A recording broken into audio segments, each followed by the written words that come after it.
Assalamualaikum warahmatullahi wabarakatuh. Kembali lagi ke channel kami. Pada kesempatan sore kali ini kita update terlebih dahulu mengenai tanaman budidaya kami, yang dimana di sebelah sini kawan-kawan, tanamannya kita budidayakan sebagai padi ya, yang dipergunakan nanti untuk kepentingan sendiri. Karena kalau beli beras ya lumayan ya harganya saat ini, dan ini kita pergunakan untuk konsumsi sendiri lah. Ini padi-padi lokalan lah ya kan. Lalu yang kedua yaitu di sini ada tanaman pembenah tanah, sekalipun juga rotasi tanam kita lakukan. Selain kemarin penanaman cabai, bekas cabai ini kita tanami dengan tanaman kacang panjang ya, karena tanaman kacang panjang ini adalah tanaman yang merupakan kelompok dari legum, yang dimana area perakarannya itu dapat bersimbiosis dengan mikroorganisme yang menunjang pertumbuhan dan perkembangan si tanaman tersebut. Dan di sisi lain, tanaman kacang-kacangan semacam ini merupakan tanaman penyubur ya kan kawan. Jadi setelah dilakukannya penanaman, alangkah baiknya dilakukan penanaman tanaman kelompok legum-leguman, yang dimana pastinya tanaman ini juga biasanya terkenalnya ya, kelompok legum itu dapat bersimbiosis dengan mikroorganisme yang dapat menfiksasi nitrogen ya, yaitu salah satunya bakteri Rhizobium semacam itu. Dan yang jelas intinya menyuburkan ya. Dan ini tanaman kacang itu termasuk tanaman yang dimana bisa langsung digunakan untuk pupuk limbah dari tanaman kacang itu, entah daun, batang maupun akarnya, bisa langsung digunakan sebagai pupuk penyubur tanah ya kan kawan, semacam itu. Dan ini cukup disusulkan ya, kami tidak melakukan penggunaan mulsa kembali atau pemasangan mulsa kembali, tapi disusulkan setelah dilakukan proses budidaya cabai semacam itu. Dan oke kan kawan, saat ini fokus kita adalah mengenai pembahasan tentang genetik tanaman. Jadi genetik tanaman ini merupakan salah satu faktor internal ya dari budidaya tanaman, yang dimana faktor internal tersebut akan memberikan sifat kepada turunan yang nantinya dipergunakan untuk budidaya tanaman. Ya, faktor internal tersebut akan menghasilkan fenotipe yang sesuai ya kebutuhan dari pembudidaya tanaman. Nah, ini cukup penting, harus diperhatikan karena nantinya efeknya itu berimbas pada hasil. Jika menginginkan hasil yang bagus, hasil yang sesuai dengan keinginan pasar, secara kuantitas maupun secara kualitas bisa terpenuhi, nah itu faktor internal yaitu salah satu genetik tanaman itu harus bisa dipertimbangkan oleh seorang petani ya. Karena dalam membudidayakan, kalau kita membudidayakan tanaman sedangkan pasar tidak menginginkan, pastinya nantinya akan petani itu rugi sendiri ya. Harga jualnya pasti cukup murah juga, dan yang jelas rugi sendiri. Nah, oleh sebab itu kawan-kawan, langkah yang perlu diperhatikan sebagai seorang petani ketika membudidayakan tanaman itu juga harus mempertimbangkan faktor pasar atau tujuan dari pembudidayaan tanaman tersebut. Ibarat kacang. Nah, kacang itu kan kawan harus perhatikan kacang yang bagaimana yang diinginkan pasar. Oh, yang lurus, yang panjang, warnanya hijau pekat. Nah, semacam itu harus diperhatikan terlebih dahulu sebelum dilakukan proses penanaman. Nah, oleh sebab itu, kawan-kawan, sebelum penanaman, ketika sudah mengetahui pasarnya, barulah kawan-kawan menentukan jenis tanamannya. Nah, jenis tanamannya itu bisa dilihat ya kan kawan. Jenis tanaman tersebut bisa dipantau hasilnya itu melalui yaitu kan kawan spesifikasi dari benih yang akan kita beli.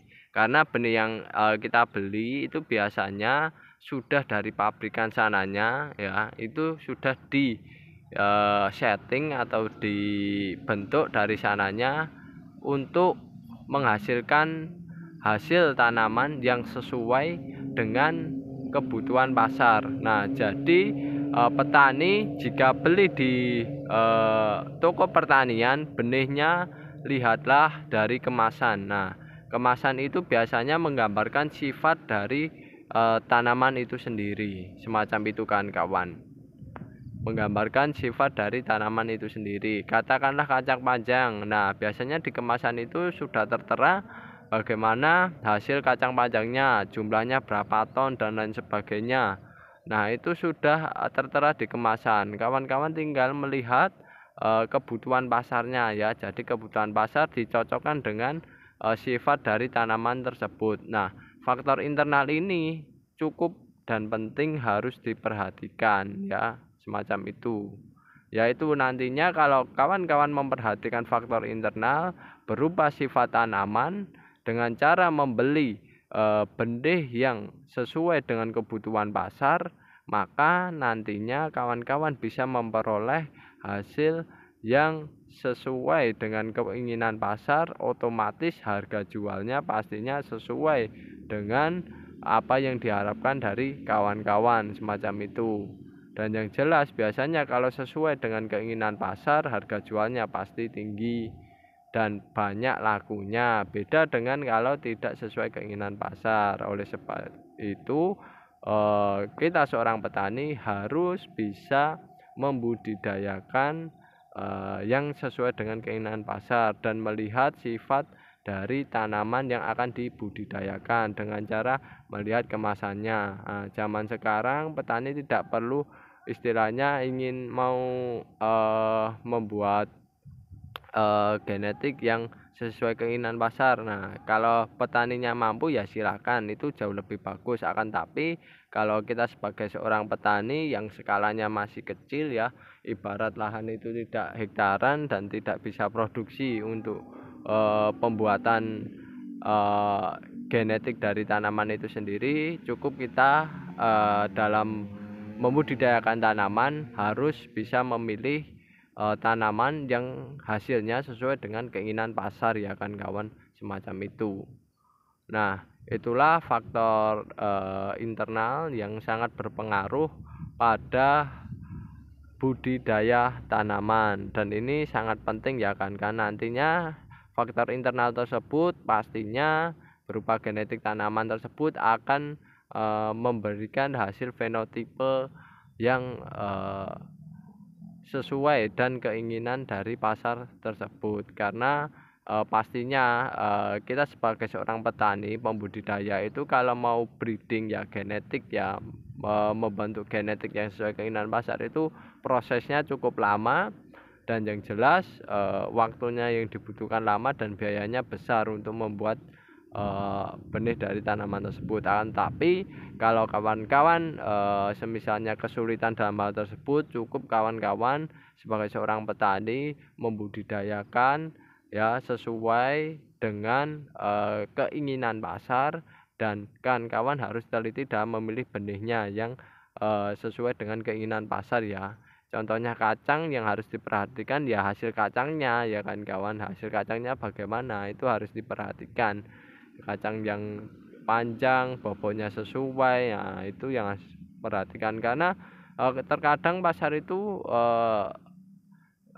naik turun ya kan kawan. Jadi ada yang menginginkan kondisinya kacangnya besar, ada yang menginginkan kondisinya kacangnya kecil-kecil. Nah, itu tergantung keinginan pasarnya. Dan kan kawan dalam membudidayakan paling tidak kan bisa memiliki gambaran mau dijual di mana hasil dari budidaya tersebut, sehingga kawan-kawan dari riwayat yang diperoleh ya dari pasar tersebut kan bisa menentukan benih yang sesuai sifatnya dengan hasil yang diinginkan oleh pasar tersebut, semacam itu kan kawan.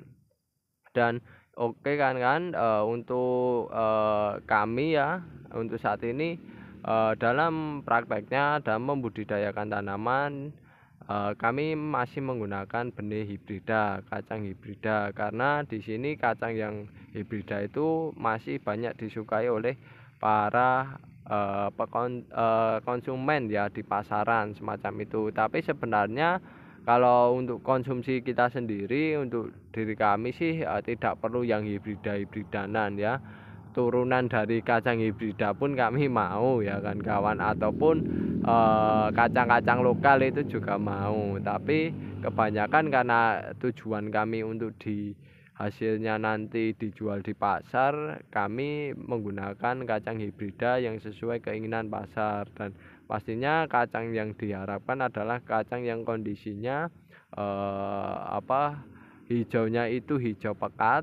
Yang kedua yaitu kondisinya kacangnya lurus-lurus, tidak keriting-keriting.